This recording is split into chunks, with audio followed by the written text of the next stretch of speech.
Закончился обыск. Что по итогам можете сказать?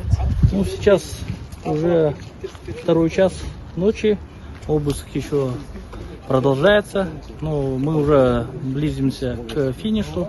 Вот, на сегодняшний момент я могу сказать, что общая информация, да, изъяты 3 ноутбука и порядка 30 листов там,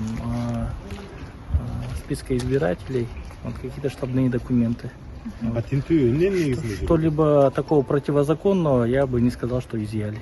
Вот, все в рамках закона, документы тоже в порядке штабной работы. А Ниязалиева сама вернется?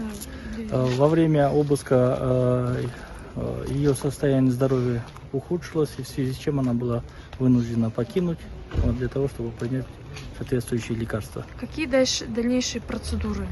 На данный момент обыск произведен не только в офисе, но и в личной автомашине уполномоченного представителя. Сейчас идет обыск в жилом доме уполномоченного представителя. Вот. Это то, что мне известно. А у самой кандидатки будет? Этот вопрос еще сейчас на сегодняшний момент открыт.